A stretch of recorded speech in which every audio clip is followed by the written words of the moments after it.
स्वास्थ्य सेवा जिसमें हर एक आम इंसान का हक होता है, लेकिन भारत देश में अक्सर ये सुविधा से ज्यादा किस्मत पर निर्भर करता है।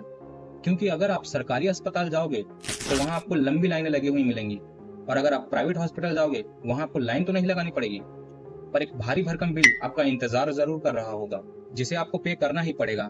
उस बिल को पे किए बिना आप जा नहीं सकते। पर आखिर हकीकत क्या है? ये सेवा है या व्यापार? इलाज है या एक आम आदमी का इम्तिहान? चलिए जानते हैं।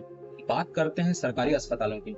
गवर्नमेंट हॉस्पिटल आम आदमी के लिए वो दरवाजा है जहां वो काफी कम पैसों के या फिर मुफ्त में इलाज की उम्मीद लेकर पहुंचता है।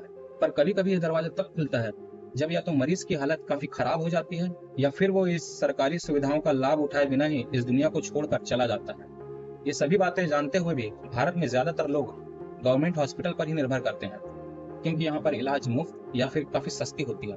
लेकिन यहाँ पर भीड़ इतनी होती है कि आपको डॉक्टर से मिलने में ही 2 से 3 घंटे लग जाते हैं। पर इन सब चीजों का मेन कारण यह है कि सरकारी अस्पतालों में स्टाफ्स और उपकरणों की काफी कमी है, जिस वजह से यहाँ इलाज आम आदमी के लिए परेशानी नहीं बल्कि एक चुनौती बन जाती है। पर आखिर ऐसा क्यों है? क्या इसे सुधारा नहीं जा सकता? सरकार चाहे तो क्या नहीं कर सकती, लेकिन अगर सरकारी अस्पतालों की बजट की बात की जाए तो इनकी बजट ही काफी लिमिटेड होती है, जिस वजह से यहाँ डॉक्टर्स और नर्स की संख्या मरीजों के मुकाबले काफी ज्यादा कम होती है, जिस कारण एक डॉक्टर और नर्स के ऊपर ही लगभग 50 से लेकर 100 मरीजों की जिम्मेदारियां होती हैं, और इसलिए वो सभी मरीजों पर पूरी तरह ध्यान नहीं दे पाते। इसके बावजूद भी यहाँ मिलने वाली सुविधाएं एक आम आदमी के लिए किसी वरदान से कम नहीं।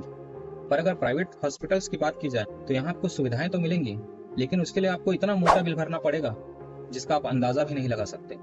और साथ ही आपके साथ स्कैम होने के चांसेस भी काफी ज्यादा बढ़ जाते हैं, क्योंकि आपको गब्बर मूवी का यह हॉस्पिटल वाला सीन तो जरूर याद होगा, जहां एक मरे हुए पेशेंट की डेड बॉडी से भी वहां के डॉक्टर्स महंगी दवाइयों और बेहतर इलाज के नाम पर पैसे निकाल ही लेते हैं। पर अगर फिल्मों से हटकर इसे देखा जाए तो रियलिटी में ये उससे भी भयंकर है। मैनेजमेंट कहता है इस महीने आईसीयू में इतने बेड भरने चाहिए, ओटी खाली नहीं रहनी चाहिए, जो मरीज ओपीडी में है उसे भर्ती करो, चाहे जरूरत हो या ना हो। क्या हम डॉक्टर है या किसी इंश्योरेंस एजेंट की तरह कोटा पूरा करने वाले सेल्समैन? रोज मीटिंग होती है, कितने नए पेशेंट लाए, कितने टेस्ट लिखे, कितने रेफर किया सर्जरी के लिए। ना पूछो कौन बचा कौन गया, ना पूछो वाकई किसी इलाज की जरूरत थी। और मैं हर रात अपने आप से यही सवाल करता हूँ, क्या मैं अब भी डॉक्टर हूँ या फिर एक टारगेट फुलफिल करने वाला कर्मचारी? कर लेते और उसको लंबा खर्च करते। टीबी का 20 लाख का मेडिकल है, उनको 20 लाख का मेडिकल पूरा करना था। 2-3 दिन से कोई पेशेंट से मिला नहीं था? कोई नहीं मिलने नहीं, दूसरे दिखाने बस खाली जाने दे।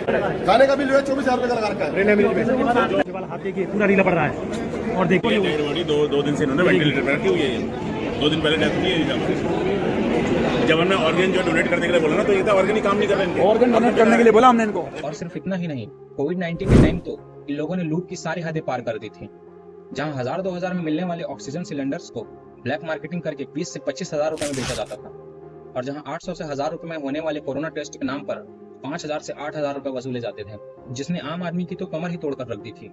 पर इन खर्चों से बचने के लिए आप अपना आयुष्मान कार्ड भी लगाते हैं, फिर भी इनकी टेस्टिंग वाली लूट से आप नहीं बच सकते, क्योंकि ये मरीज के एडमिट होते ही आपसे इतने सारे बेफिजूल के टेस्ट करवा लेते हैं जिसका कोई मतलब ही नहीं होता, और जिससे पहले ही दिन एक गरीब आदमी टूट जाता है।